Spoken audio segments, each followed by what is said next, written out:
Армысыздар, құрметті тыңдармандар, мен Динара Нұрлан қызы. Бүгін біз ерекше бір подкастқа бастау береміз. Идеал подкаст бұл біздің еліміздегі идеал тұлғаларымыздың, біздің жастарымызға өз тәжірибелерімен бөлісіп, рухани азық беріп, жаңа бір көзқарас қалыптастыруға бастама беретін подкаст.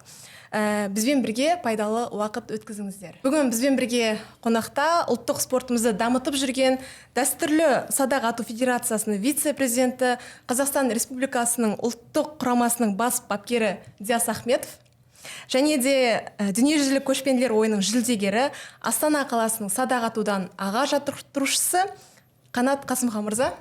Қош келдіңіздер. Өздеріңізбен жақындан таныссақ, садақ ату спортына қалай келдіңіздер? Ассалаумағалейкум. Жалпы негізі бәріміз осы спортты жақсы көретін азаматтардың біріміз ғой. Енді уақыт келді, қалай айтсам, жұмыс, қызмет, бала-шаға, отбасы деген сияқты қызметтер басталды, жаста келді. И бір қызметті атқара отырып, өзім маман негізі бастапқы маман бас бухгалтер. Солай ма? Бас бухгалтер қызметте отырғанда складта садақтар жатты. Складта садақ жатты. Жалпы ешкімге керек емес садақ.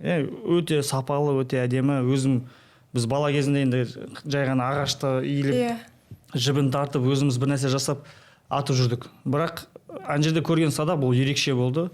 Мүлдем керісінше жаққа қарай иіліп тұрды. Басында қызықтап оны ютубтан қарап, қалай оны тағамыз, қалай оны пайдаға асырамыз деп, складтағы садақты алып шығып, бірінші бір жер үйге барып, өзіміз қызықтап ата бастадық. Бұл бір 2018 жылы болды. 2018 жылы сол садақ атудан қызықтап, атып, хобби ретінде және бір демалыс болды. Ол кезде ешқандай ақпарат жоқ, Ол кезде Қазақстанда бір кем болса бір 50 адамдай жеке өзі үшін ғана айналысып жүрген, яғни хобби ретінде қызықтап болды, бірақ кәсіби түрде ешкім айналыспаған. Сол садақты алғашқы қолға алғаннан кейін бір өзінің бір ерекшелігі болды. Бірінші мәселе бұл жерде мәселе емес, бірінші қатты қызықтырғаны бұл тарихи маңызы бар. Тарихи маңызы бар. Өзім үшін бір іште аталарымыз атқан, аталарымыз ұстаған дүние болғаннан кейін қатты тартты да соған. Ең қызығы біз бала кезден оны атқанбыз, садақты өзіміз жасап. Ол қолға шынайы түскеннен кейін мүлдем бөлек болды, түсіме де кіре бастады. Далада садақ бірінші ата бастағаннан кейін далада тұрған әрбір затты нысана болып көре бастадым. Өйткені фокус мүлдем ауысты. Садақты атпай тұрсам да қолымды елестететім, яғни қолымды ұстап, садақты кірісін тартып, бір нәрсеге тигізсем, анаған тигізе аламын бекен, анаған көздеп, анаған тигізе аламын бекен. Үйдегі жұмыста отырған офистағы барлық дүниені мен бір елестетіп, бір тигізіп атып көрдім. Содан садаққа қызушылық оянды. Садақ атумен өзіміз енді отбасылық, достармен сол садақты қызықтап ата бастадық. Құрбан айт болсын, қандай бір мереке болсын, наурыз болсын, біз сол өзара жарыса бастадық. Сол жарыстарда алғашқы нәтижелер басталды. Яғни бір жарыс болды, екінші жарыс өтті. Өзімді дәлелде бірінші орынды алып жүрдім. Өте қызықты болды және сұрақ туындады, неге бізде жарыс жоқ? Неге бұл спорт ретінде даму көрмеген, тек қана аттың үстіне ғана жамбы ату ғана болды. Бірақ бұл барлығына бірдей келе бермейді. Енді аттың үстіндегі садақ ату кішкене қауіптірақ және қаланың ішінде біз атты табу оңай емес. Сондықтан сол 2018 жылы алғашқы жаттығу залын аша бастадық.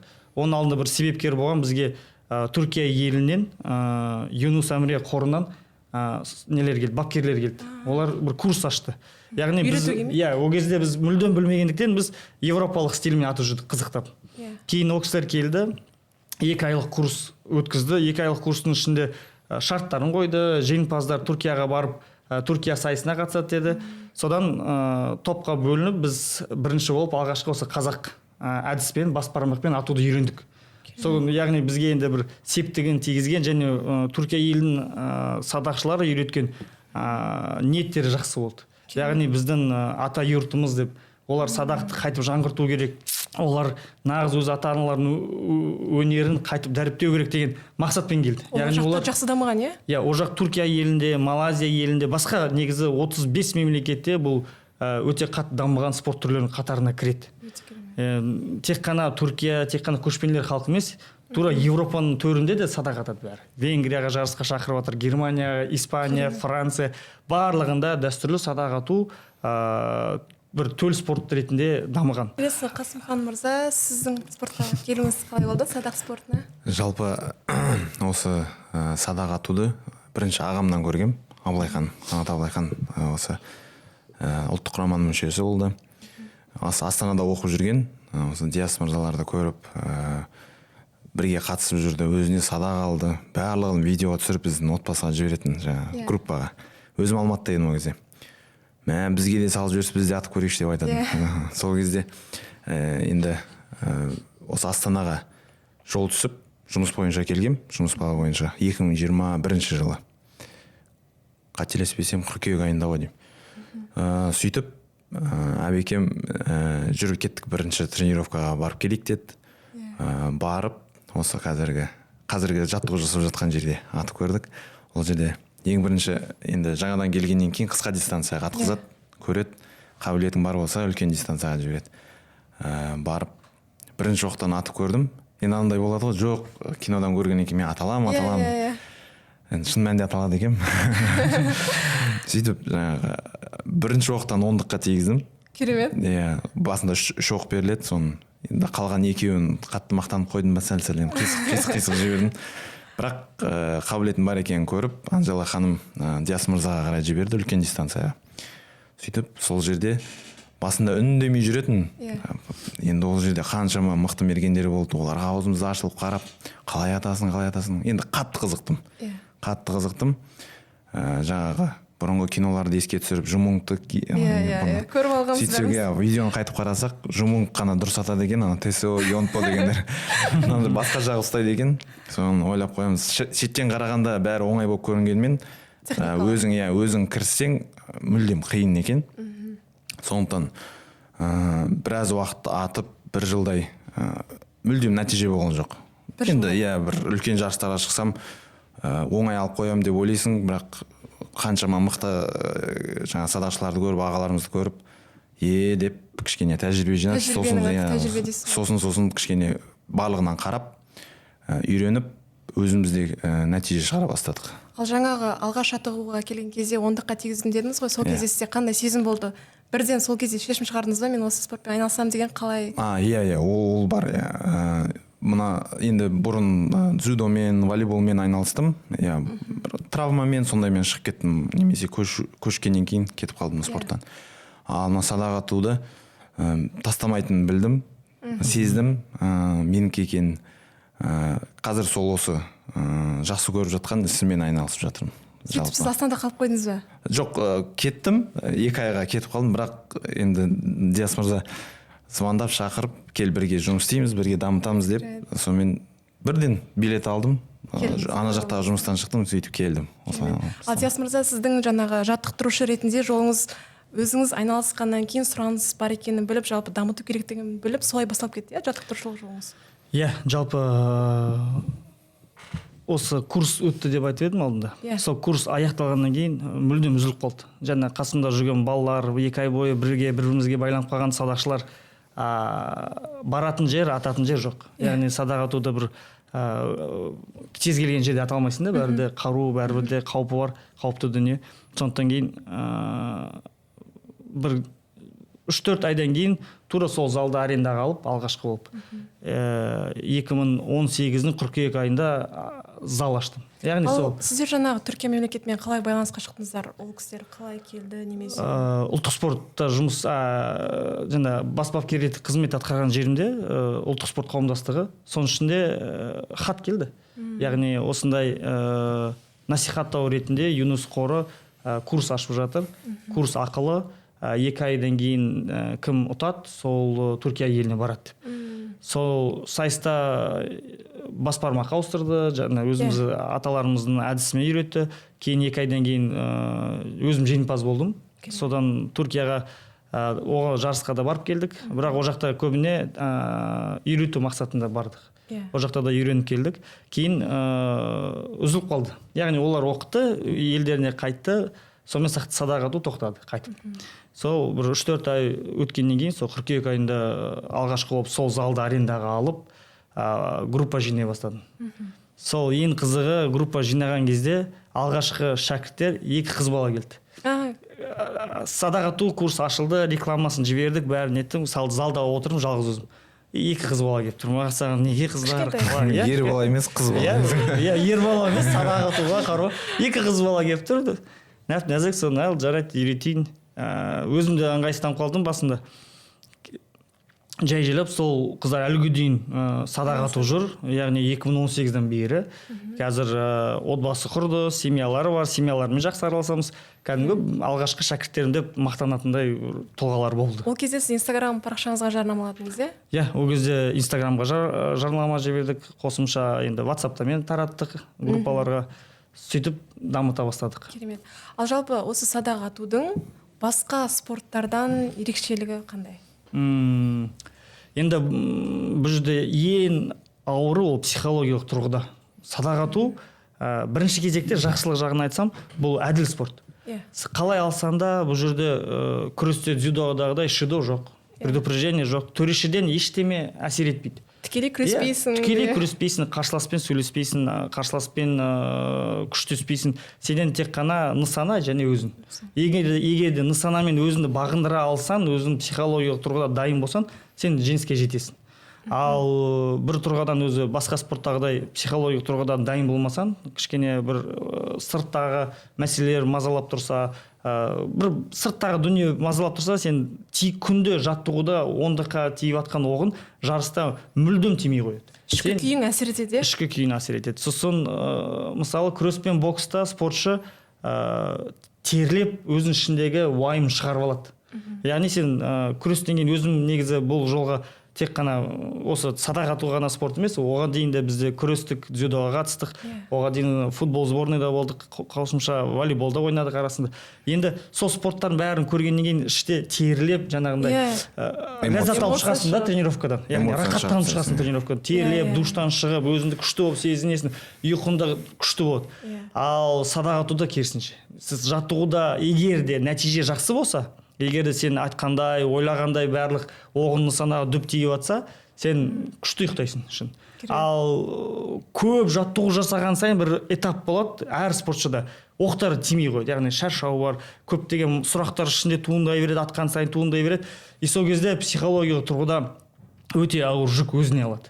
Яғни бүгін жаттығу, сенде ертең көшпенділер ойыны, сен үшін ол олимпиада, и сен оғын тимей жатыр. Сен күнде дайындаласың, нәтиже бердің, бір этапты тимей кетті. И сол моментте спортшы сына бастайды.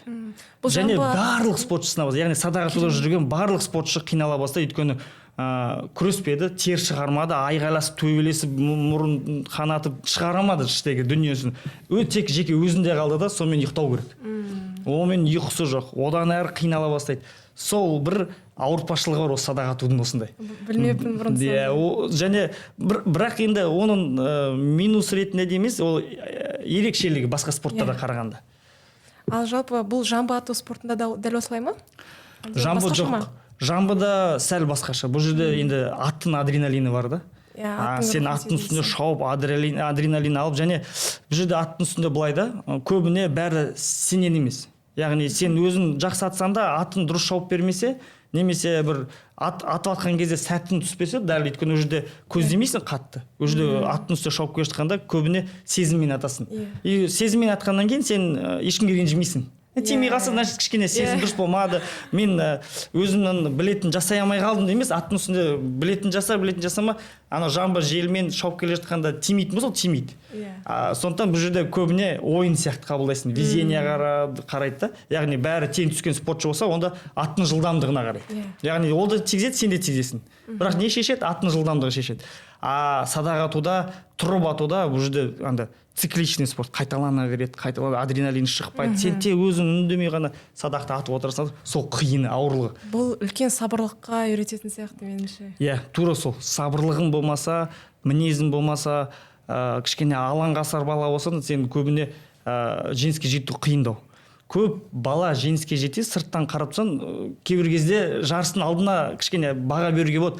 Мына алысқа баратын финалға дейін жетеді деп. Өйткені ол настройы мен сабырлығына қарай. Мінезінен де көрінеді. Ол көрінеді спортшымен, ол ешкім көп сөйлесе қоймайды. Фотоға түсі қоймайды. Өйткені біз енді қайда бір чемпионатқа келген кезде 20 облыстан адам жиналғанда, әрине фотоға да түседі. Және көрдіңіз бе, біздің жарыстарда көбіне бәрі ұлттық киім киіп келеді, әдемі әртүрлі өңірдің киімі, бәрі суретке түскісі келеді.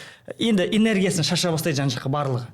Ал сол сәтте жеңімпаз болам деген спортшы, дайындалып келген спортшы ол үндемей тығылып жүріп, фокусы тек өзіне қояды.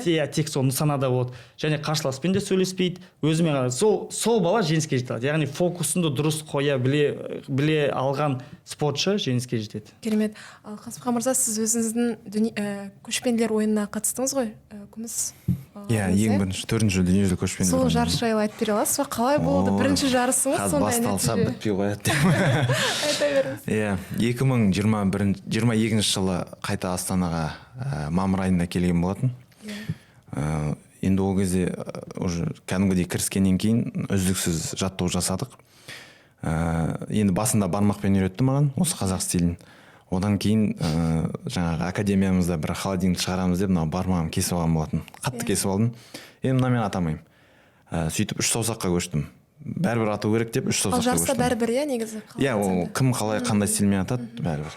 Бірақ біздің арамызда жалпы 3 саусақпен ату деген сәл болмайды деген не бар. Өйткені Европа стилі өзіміздің қазақ стилімен атуымыз керек деген қағида бар.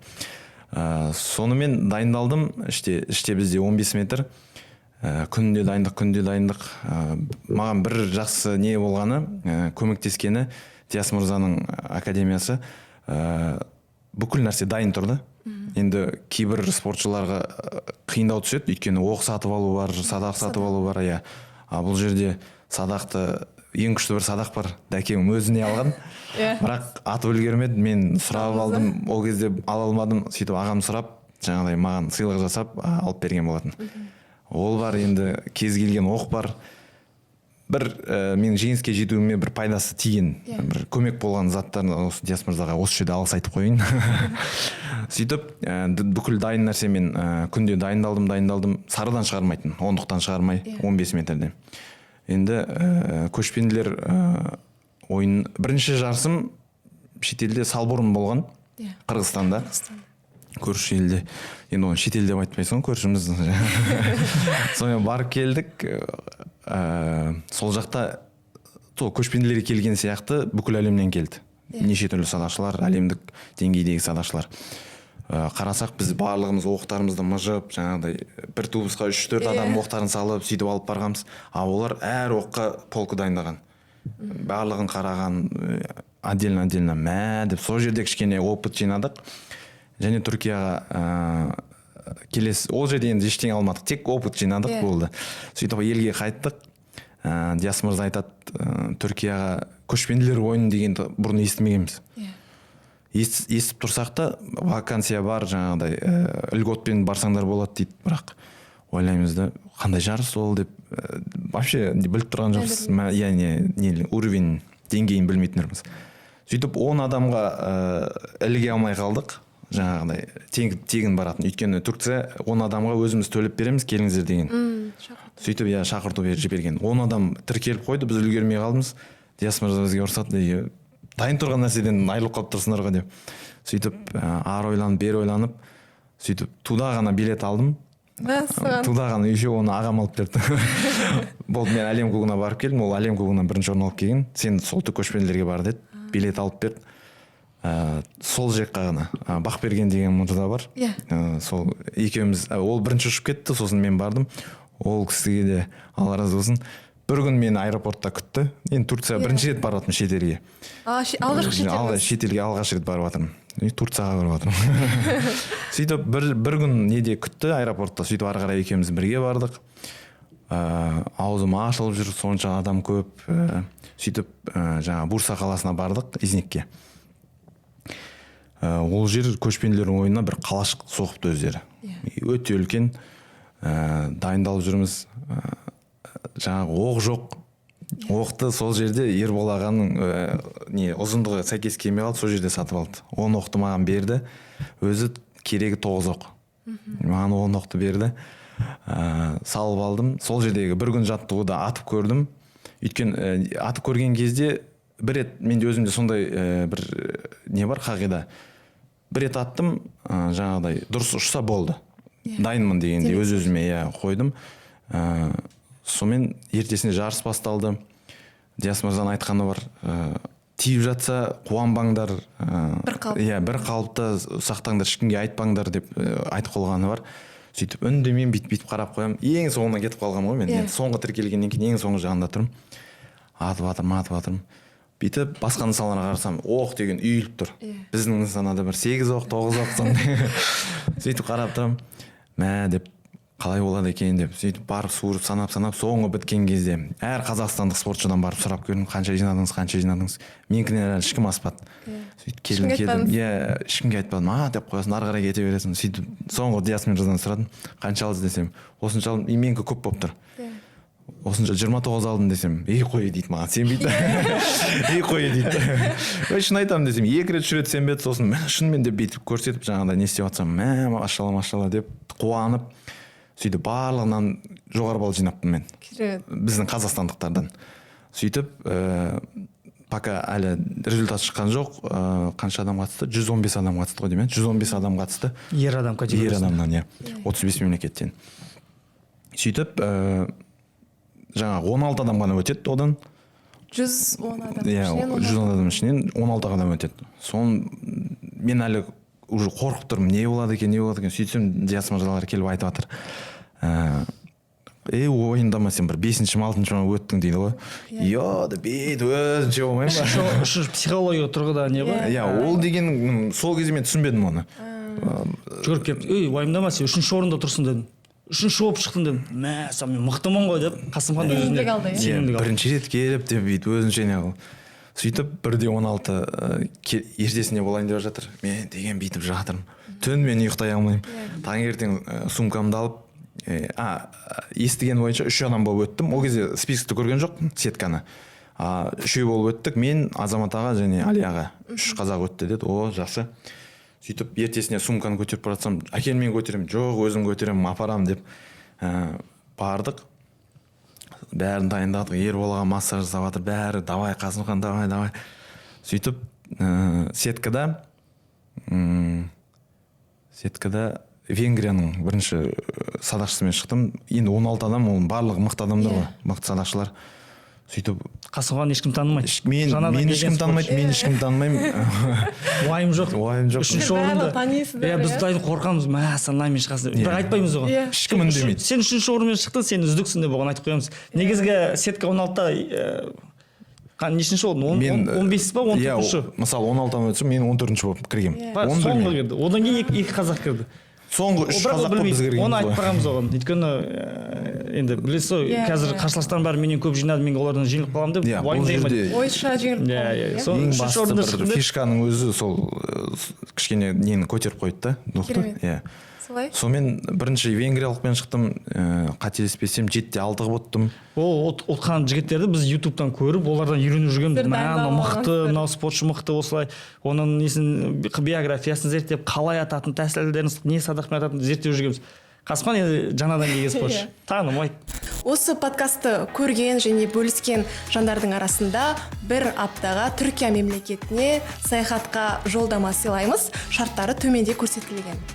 Олар да мені танымайды. Шал ғой деп қой. Дәу ғой деп қойған. Оттым. Келесісі Турцияның садақшысы Хаяти деген кісі. Хаяти Аккая. Рекорд қойған жігіт. 63 оқтан 61 оғын тигізген ол кісі екен. Сөйтіп. Ол енді, местный жігіт, жаңа Түркияның жігіті, ағасы, сол бүйтіп жүр, шереніп, мына кісі не қалып жатыр, қатты не емес қой деймін да, уайымдап жатқан жоқ қой деп көрдім. Тигіздік 6-6 болып тұр, бір оғым линияға тиіп тұр екен. Не айтады екен, ондай білмейсің ғой правиланы, даже оны шетелге бірінші шығып көрдім. Сөйтіп қарасам, ана кісі де қарсы емеспін дейді, беріңдер дейді, сонымен 10 ұттық. Әділдігі сол да спорттың. Яғни ана жерге барғанда төреші үндемей тұр.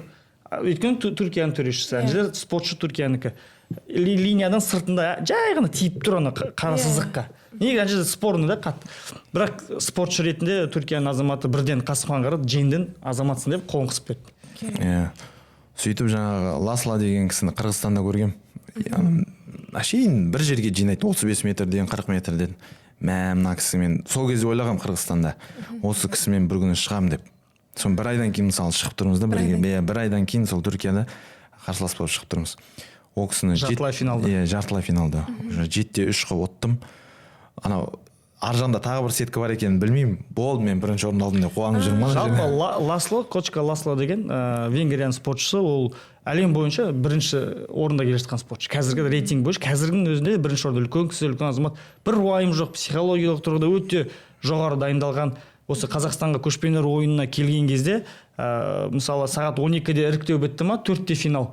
4-ке дейін полядан кеткен жоқ. Абитке біз бәріміз үзіліп, ойнап жүрміз, тамақ ішіп жүрміз. Сол кісіден байқаса болады. Ол кісі бүйтіп отырып алды, көзін бір қабағын түйді и отырды бір концентрацияда. 1 грамм несі уайымдамай, қолын бүйтіп қояды, татып тұрады еркін. Соның арқасында жаңағыдай нәтижелері барлық жарыстан әйтеуір бір медаль алып отырады. Сол кісіні оттым. Ол кісі де таңғалып қойды, мынау кім деген сияқты. Бас киім шешіп, бүйтіп бас киім шешіп мойындады да. Сөйтіп маған құрмет көрсетіп, есіне сақтап қалды. Сөйтіп оттып не істедік. Енді бірінші орынға таласасын деп жаңағыдай барлығы қуанып, жаңағы Инстаграмға салып жіберіп жатыр. Бірақ сол жерде менің бір қателігім, болды ғой, күміс медаль бар ғой по-любому деп. Өз-өзімді тастап жердім да. Бірақ жиналамадым. Жаңағыдай күміс деп, ой, бәрібір медаль бар ғой. Бір медаль бар деген. Сол негізі қате болды. Бірақ Аллаға шүкір сондай нәтижеге жеттік. Шетелдік жарыста бірінші рет Қазақстан болып сөйтіп кішкене әлемге танылдық қой. Сіз мырза, осы Қасымхан мырзаның осы жарыс кезеңінде бір мінезі де әсер еткен сияқты бұл жерде. Өйткені бірнеше адамдар, тәжірибелі жандар барған. Тура сол ғой. Негізі былай да, бізден кішкене болсын тәжірибемізді уақытылы жеткізе ала білдік та. Және де Қасымхан соны жеңіске жету үшін пайдаланды.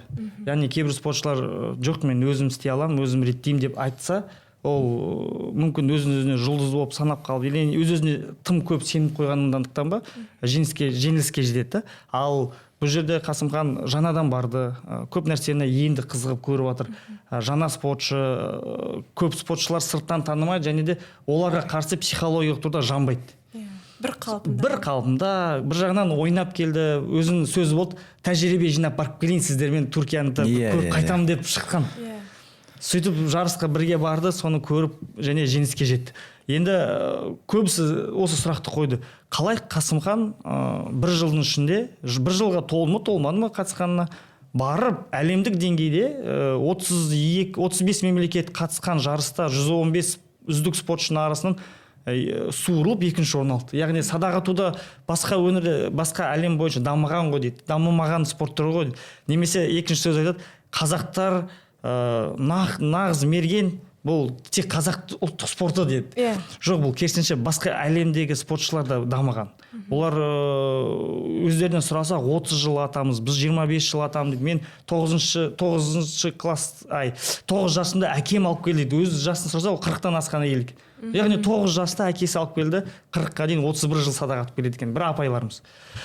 Соған қарамастан Қасымхан қалай жеңді деген сұрақ туындайды. Тек қана Қасымхан емес, қосымша биыл бізде жұлдыз болып шыққан Батихан Айкөркем 19 жасында барып әлемге барып бірінші орын алып келді. Оған дейін 12 жыл бойы ұйымдастырылған жарыста қазақтар не то что орын алып финалға кірмеген. Бұл 12 жыл өткеннен кейін бір қыз бала орын алады деген сияқты. Бұл жерде мынандай жауап бірден туындайды. Барлық спортшылар бір күнде емес, бір жылда емес нәтижеге жеткен. Ол яғни сол садақ атуда үздік болу үшін Қасымхан туылды да, дүниеге келді. Ең бірінші. Екіншіден 7 жасқа дейін жерден таяқ жеді. Одан кейін ата-анасының тәрбиесін көрді, әкесінің қасында жүрді. Туған ағасы қанша септілік дейді, қанша қасында тәрбие берді, әртүрлі спорт түрлеріне апарды. Мысалы, Қасымхан өзі дзюдода күресті. Кейін ұлттық Тараз командасы, Жамбыл облыстың волейболдан ұлттық құрамасына кірді. Яғни бұл садақ атудың алдындағы чемпион болудың алдындағы этаптардан жолдардан өтті. Яғни әртүрлі көшедінде, мысалы Тараз енді біз білеміз қандай көше екенін. Ол жерде әртүрлі жастар бар, өзінің бір психологиялық тұрғыда өтетін этаптары бар ол жерде. Оңай емес та енді даланың өмірін көру. Қасымхан, Абылайхан болды, ағайындылар болды, және спортта жүрген балалар болды. Соның бәрін өтті этаптан. Яғни келді, чемпион болып кеткен жоқ. Келді, иә. Содан кейін бір жылдың ішінде садақты қолға алды, бірақ оған дейін жинаған тәжірибесі, бойындағы спортқа деген, жеңіске деген ынтасы бар. Тәрбиесінде де, бүкіл дүниесінде келіп тұр. Енді тек соны дұрыс жолға түсіп, соны енді қалай асыра білсе, пайдалана білсе, соны іске асыра білсе, сол уже жетістікке жеткізеді. Тура солай Қасымхан да, Айкөркем де сондай бір халықаралық деңгейде үлкен бір жеңіске жетті.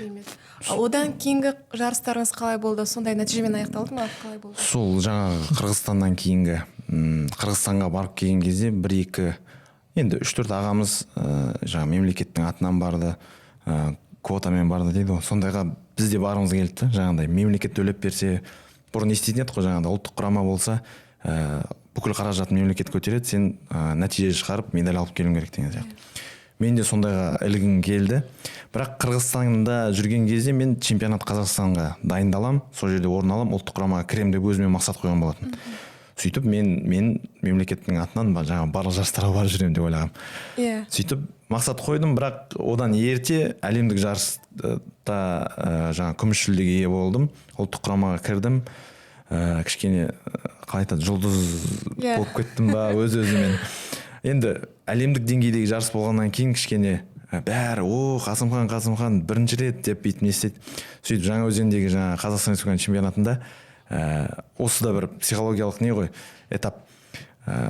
Бардында өзім жұлдыз санап, жаңағыдай әркіммен суретке түсіп, жарыс жайында қалды. Мысалы Қазақстан Республикасының чемпионаты, жоқ, дайындалдым, бірақ ойын бәрі анау ғой. Бәрі келіп суретке түседі, жаңағыдай сұрайды, қалай болды, не болды, историяны айтып өтіп отырасың. Мүлдем жарысты ұмытып кеткенсің. Ал жарысты атқан кезде қазір қалай болады екен деген сияқты. Одан кейін екінші ойым, мен соны қайталай алам ба деген ой болды өзіме. Уайым кетті. Жаңағы, уайым кетті. Сөйтіп чемпионатта 1-16-ға кірдім, бірақ ары қарай өте алмадым. Жеңілдіңіз? Жеңілдім, жеңілгенде 1 жылға жеңілдім. Алдағы өтетін жарыстардың бәрінен мүлдем результат болған жоқ. Неге олай былай көтерілімді резко былайынан түстім. Білмедім, өз-өзімді кішкене не болды саған деп атсам тимейді. Вроде садақ ауысқан жоқ, ешнәрсе ауысқан жоқ, не болды. Сонымен біраз перерыв болды. Кішкене өз-өзіме ол кезде еще Диас мырзада андай сезгендей бір өз сабаңа түс деген сияқты болды. Жаңағыдай әдейі бір не істеді да, мен жынданып жүрмін, не болды деп. Сөйтіп 1 жылдық құрама команда кіресің ғой. Сол анағымды 2-ші жылға үлгеруім керек деп кішкене өз-өзімді жиналып, одан кейін бір 8 айдан кейін ба қайтадан результат көрсете бастадым.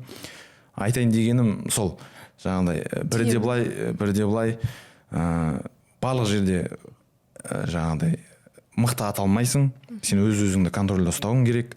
Жаңағыдай қазір соны бапкер ретінде барлығына өзіміздің басымыздан өткенді үйретіп жатырмыз. Бір қалпын сақтап қалуға қатысты, Мысалы, бапкер ретінде маған бапкер үйрететін болса, мен қалай үйретуін қаладың, маған былай үйретсе екен деп қазір шәкірттерімізді сөйтіп үйретем. Бірақ енді Диас мырзаның опыты көбірек бізден қарағанда. Диас мырза айтады, ол мысалы делік 10 000 оқ атпайынша ол сенің айтқаныңды түсінбейді дейді. Мен қанша тезірек үйренсін деп жаңа өзімнің техникаларымды үйреткенмен, шынымен олай болмайды екен. Бірден үйрене алмайды. Ол белгілі бір этаптардан өту керек, жарыстарды көру керек, ұтылу керек. Сосын ғана барып жақсы нәтижеде бір қалыпты болады. Болды сол. Жалпы Диас мырза, осы садақ ату спортының еліміздегі қазіргі жағдайы қалай дамып жатыр, қандай нәтижелерге жетіп жатырмыз, қанша уақыт болды, сол жайлы айтсаңыз. Енді сол кезде мысалы 22 жылы так 4-ші дүниежүзілік көшпенділер 22 ойында ең алғашқы ұлттық спортқа жақсы бір назар аударылды. Сол жерде басталды. Жай желеп этап басталды. Кішкене система ауысты, жаңадан басшылар келді. Енді жаңа адам келгеннен кейін ол жақсы болсын, жаман болсын, ол өзінің бір септігін тигізгісі келеді. Яғни жаңалық ашқысы келеді, жаңа бір тенденция ашады. И тура сол уақытта біз сайыс алаңда жүрген кезде жаңадан келген басшылық біздің сайысқа назар аударып қалды дәстүрлі садақ атуға. Оған дейін садақ ату бар ма жоқ па мүлдем бір сұрақ туындамады. Тек қана біздің өзіміз есікті қағып, бүкіл есіктерге кіріп шығып, мазаларын ала бердік, энергия көп болды, бізде қандай қызушылық қатты болды. Барлық жерге есігін қағып, бүкіл бюрократияны аттап өтіп, әйтеуір бір спортқа 2019-да федерация ашқан кезде бұл спорт болмайды. Қайдағы спорт шебері, қайдағы халықаралық деңгейде спорт шебері, қайдағы садақ ату деп бәрі айтатын. Бүкіл жерге есік қаққан жер жоғы. Неме қайтып ескі заманға ауысып жатсыңдар. Бірақ қазірге қарап тұрсаңыз, нәтижеміз өзім бапкер ретінде 5 спортшы шығарыппын, халықаралық спорт шеберін.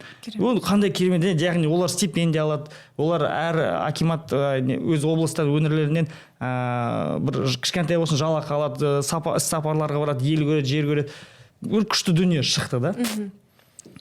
Сол сұрақтың басқа. Жалпы қысқа уақыт ішінде біз 20 жылдық, 30 жылдық тәжірибесі бар жаңағы садақшылармен теңдесіп тұрмыз ғой.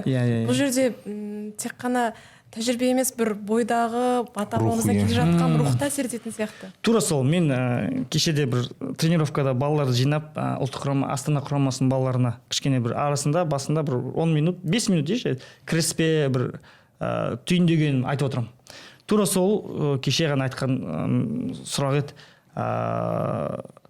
Бізде жалпы қазақ елі, сосын көршіміз қырғыз халықта мінезімізде қандай сайыс болса да бір жеңіске жету деген бір обязаловка дейміз, қалай міндет тұрады. Міндет тұрады бізде. Мен өзім бір таңғалатын, өзіміз Қасымхан бар, өзім бар, қасымда тағы ұлттық құрама команда балалары бар, бізді бір кешке шақырды. Бізде ертесінде жарыс, үлкен жарыс, өте жауапты жарыс. Бірақ біз сол кешке бардық, кішкене бір-екі сөз сөйледік, неттік. И сол жерде ораза кез болды. Ауызашар болады деді, содан кейін біз бәріміз шаршап тұрмыз, ауызашарға бір 10 минут қалды, арқан тартыс дейді. Жарыс, арқан тартыс, давайте садақшылар шығындар, өз садақшылар шықтық, ана жақта студент балалар. Сосын олар еще сұрақ қояды, сендер енді спортшысыңдар, давай студент 5 садақшыға 7 студент шығарайық дейді. Давайте келісеміз деп. Енді ана жерде ертең жарыс бізде. Бірақ біздің мінез ана жерде бір сыйлық жоқ. Ана жерде бір жай ғана халықты бір видеоға түсіретінде бізде бір абыройымыз түсіп қалатын ештеме жоқ. Бірақ намыс бермей, Бақбергеннің етігі жыртылып, таманы жыртылып маған жібермей өйткені 7 баланы күресу. Біз енді студент оқушы емес, ол студенттің керісінше күші көп та. Аш болып тұр. Аш болды. Соны қолымыздың бәрі судорога тартып, ана ауыз ашар, ауыз кеуіп қалған. Бірақ сол жерде түйіндеме жасадым да, біздің қанымызда қазақтың әрбір азаматында, әрбір жас буында іште бір жеңіске деген құштарлығы, құлшынысы бар да. Яғни неге қазақ пен қырғыз келгенде спорт кезінде көп дау туады. Екеуі де жеңіске ұмтылады. Жеңіске күрес болсын, көкпар болсын, қандай бір садақ ату ұлттық спорттар болсын, жеңіс. Бізге керегі тартыс жеңіс. Бәрі Европаның спортшыларына қарап отырамыз, олар демалуға келеді. Садақ атуға қараймыз енді, олар тәжірибелі, бірақ қуанып, ана бір фотоға түсіп, суретке түсіп, садақ атып бір қуанып қайтады. Бізде олай емес. Бізде жоқ, только жеңіс керек, тек жеңіс керек бізге. Бір-бірімізбен сөйлеспей, команда жұмыс, аналарды жеңбей ешкіммен сөйлеспейміз біз. Қазіргі соңғы кезде біз жарыстан кейін сөйлесіздер. Ең бірінші жарысқа барған кезде қырғыз елінің спортшыларына қарап ренжитін, бізбен дұрыс амандаспайды деп. Өйткені олар бізден ерте бастады садақ атуды. Бірақ оларда жеңіске деген ынтасы қатты болды. Сол үшін олар бізбен сөйлеспеді. Кейін олар жеңіске жетті мақсатына, содан бар фотоға түседі, әңгімелеседі, қалай деп сұрайды. Келіндер ма деп. Кейін қарап тұрсам 1-2 жылдай бізде тура сондай болып тұр екенбіз. Жарысқа бардық, қазақтар ешкіммен сөйлеспейді. Арасында 1-2 ақсақалымыз бар, бір анамен фотоға түскел, анда бар, мында жібереміз да, бірақ жастар бір-бірімізді сөйлеп. Біреу сырт елден келіп біздің қазақтың қыздан или ер адамдар сұрақтар қоя бастаса, берге Қасымхан кейін сөйлесесің жүр. ақерке жүр кеттік деп сырттан қарап қоймай. тұрасың, біреу ми сұрақтармен миын ашытып жатса алып кетесің бірден. Жүр кеттік жүр, астыға жүр, шай іш, ана істе былай істе. Соны жеңіске жету жолдарын губка сияқты ғой, өз-өзімізге сіңуге тырыстық. Қалай мысалы 30 жыл атып атқан садақшымен 2 жылдың ішінде ашылған садақ ату жеңіске жетіп жатыр. Өйткені біз 1 жылдың ішінде олар 30 жыл жинаған тәжірибені губка сияқты күнде жаңа бір нәрсе ашып өзімізге сіңуге және де қалып қойған дүниені қайтарып алуға тырыстық. Енді былтырғы жылы біз үшін бір жеңісті жыл болды. Өйткені қазақ әлемдік аренада садақ атудан мүлдем орын алмаған, финалға шықпаған, бірақ жас буын келіп, және де жаңағы айтқандай біздің жеңіске деген мақсатымыз әлемдік деңгейде нәтижесін бере бастады. Қасымхан, Айкөркем және Күлмирзаев Женебек мысалы көшпенділер ойында 7 алтын ойнатылды. Соңғы бізде Астанада өткен көшпенділер ойында басқа ұлттық спорт түрін айта алмаймын, былай біздікіндей келді деп. Бізге 1 тиын билет алынбаған спортшыларға. Біздің сырттан шетелден келе жатқан ешқай бір спортшыға қалай айтсам, сен кел, біздің елде өнер көрсет, біз саған билетін алып береміз деп айтылмады.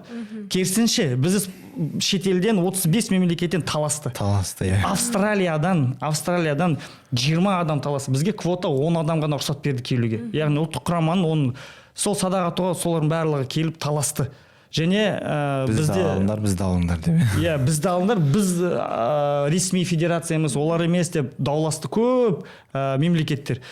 Германияның өзіне де таласты. Біз айтамыз, Германия сағат сияқты, олар четко жүреді. Жоқ, Германияда да федерациялар бөлінген, біз ресмейміз, олар ресми емес деп дауласып, біздің көшпенділер ойынға таласты. Енді 35 мемлекет жинадық. Енді бізге қалай да болсын жеңу керек. Енді Қазақстан жерінде өтіп жатыр. Және халықтың ойында дәстүрлі садақ ату ол тек қазақтың спорты ғана. Бізде солай ғой, көкпар тек қазақтікі, қазақ күрес қазақтікі, тоғызқұмалақ қазақтікі, асық ату қазақтікі, міндетті түрде алтын алу керек.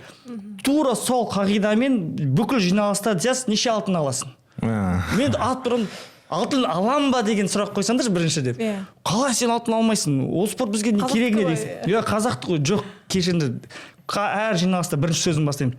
Дәстүрлі садақ ату әлем бойынша дамыған спорттың қатарына кіреді деп.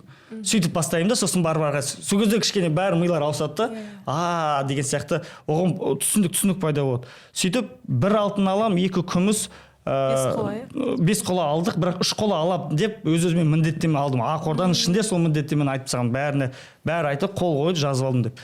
Егер орындамаса ертең бастарың кетеді деді. Ашық айтты сөйтіп. Дайындаңдар, өз еркімен кетемін деп жазуға деп. Ол барлық спорт түріне сөйтіп міндеттеме алды. Сөйтіп көшпенділер ойын басталды. 35 мемлекет қатысып жатыр. Бәрі келеді. Неше алтын ойнатылып жатыр негізде? Енді сен 1 алтын алып беремін дейсің. Яғни ол күшті ғой, барлық спорт алтын алдық деп. Бірақ негізінде неше алтын? 7 алтын ойнатылады. Яғни 7 нысана бойынша жарысамыз. Соның біреуін ғана аласың ба дейді. Алсам жақсы болады дедім. Өйткені 35 мемлекет барлығы дайындалып кетті. И сонымен бірінші күні Күлмирзаев Женебек, Шымкенттің спортшысы, өзі негізі бапкері басқа адамдар, бапкерлер, бірақ өзінен жеке сұрап, бірінші бапкерлерін кім десе, Бесқару деген өзімнің парақшам бар, Бесқаруда мен садақ атуды үйреткен бірінші видео. Онлайн видеоларыңыз бар болды. Онлайн видео, соны қарап үйрендік қой дейді. Онда мен сен бапкерінде, бірінші бапкерінде, қазіргі бас бапкерім менің деп. Сол Күлмирзаев Женебек алғашқы алтынды алған кезде үлкен азамат. Оған бәрі қалжыңайды, сен көкпар ойнайтын жігітсің деп. Бірақ сен садақ не істерсің деп қарады, анау алақанмен қалай садақ ұстайсың? Ірі қолдар.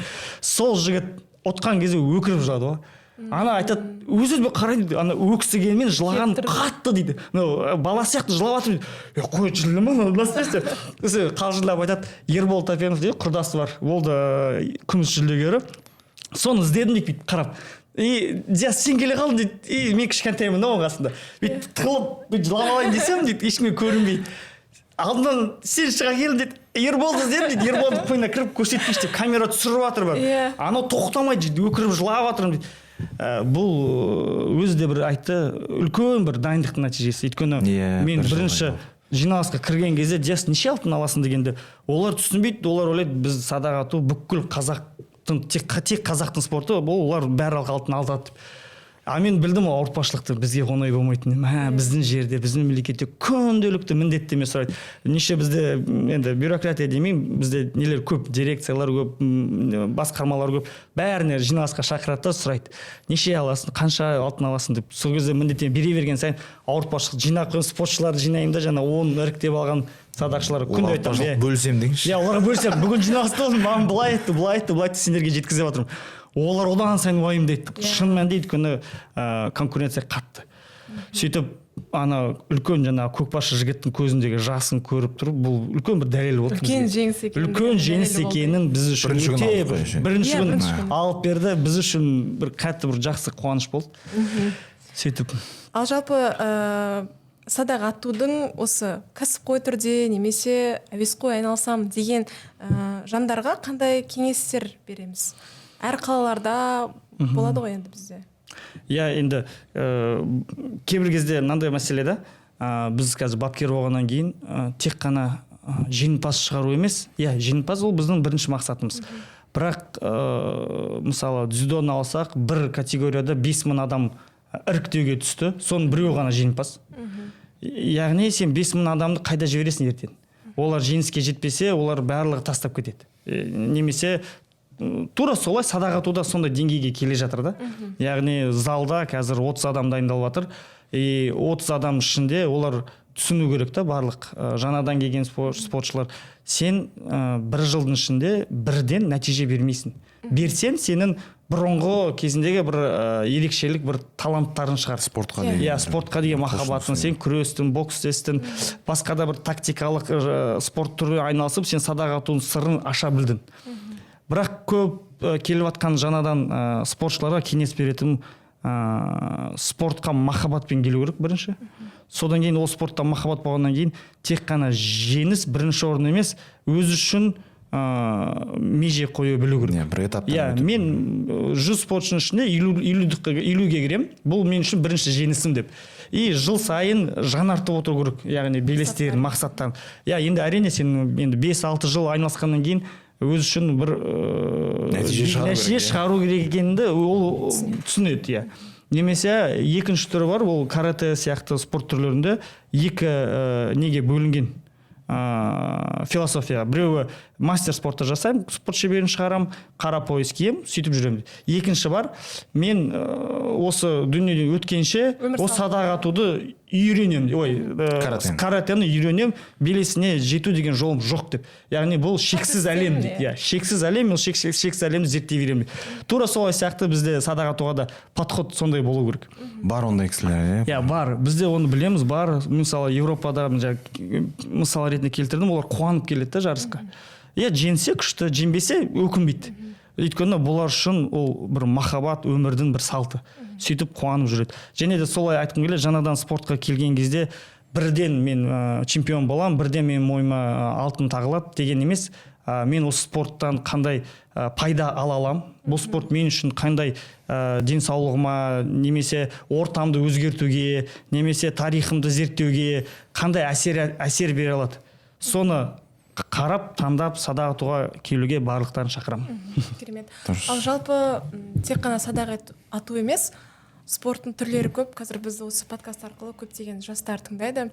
Соларға осы спорт кезеңде, жарыс уақытында өзін қалай ұстау керек, қандай мінездерді қалыптастыру керек, немесе қандай режимда болу керек, сол туралы бөлісе аласыздар ма?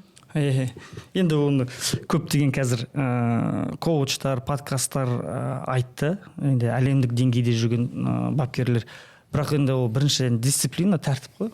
Бірінші кезекте барлығы тәртіпке бағыну керек, бапкерді міндетті түрде тыңдау керек. Әрине бапкерде қателесуі мүмкін, бірақ егер де шынайы жанашыр болса, ол өз қателігін мойындап түзетуге тырысады. Сөйтіп бір жетіске жететін жолын сөйтіп тыңдап білу керек та, яғни сабырлы болу керек, психологиялық тұрғыда дайын болу керек, және мақсаттар айқын болу керек. Жаңа жарыс кезеңінде оқшалану туралы айттыңыз, фокус туралы айттыңыз. Бұл спортшыға өзінің ойын жинақтау үшін жаңағы сәтте болу үшін қажет, иә? Иә, енді бізде өмірде былай ғой, бір мақсат қоямыз ғой, енді жеңіске жетем деген. Яғни сен жеңіске жетердің алдында дисциплина арқасында, режимнің арқасында сен дайындалдың міндетті түрде. Яғни сен өз дайындалғанын ақтау үшін, дайындалғанның нәтижесін көру үшін сен жеңіске жетуің керексің. Сол кезде үйден үйден мысалы жарысқа шыққаннан бастап сенің бүкіл фокусың анау нысанаға ондыққа тигізу болу керек. Қазіргі таңда мынандай не бар жақсы, бізде сырттан мазалайтын дүниені алып тастау керек.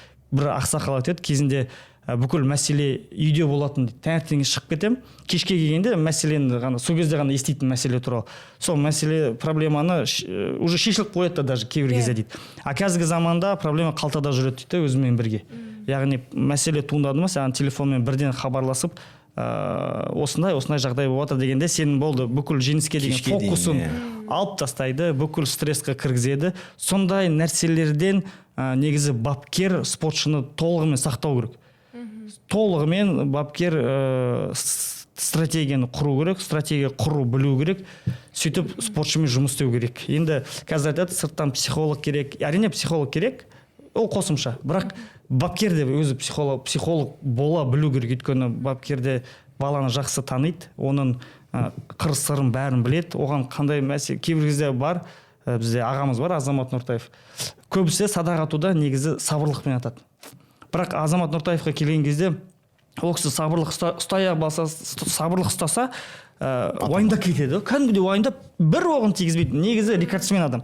Ал ол кісіге шығарды, сен тигірсің, давай, арқасына айғайлап, немесе қарсыласы зағылдырып қойса, мысалы индивидуальный встреча, сол кезде ол спортшыны бір қоздырып жіберу керек. Мысалы кезінде бар ғой, күрестің алдында шығарда бір кісі келді, мен ұмытып тұрмын нақты кім екен, бірақ спортшы еркін күресте жүгіріп келіп беттен шапалақ ұрып қашып кеткен екен. Бірақ уже ананы шақырып жатыр, анау жынданып ат шықты да, уақыты жоқ, ананы өшін қайтарғысы келіп тұр. Ана қарсыластан өшін алып тез қарсыласты жеңді да, ат шығып барып жаңа бетін ұрған жігітті іздеп кетті. Бірақ жеңіске жете білді, ол психологияны бапкер тапты. Тура солай негізі бапкермен тығыз қарым-қатынаста бола білу керек спортшы.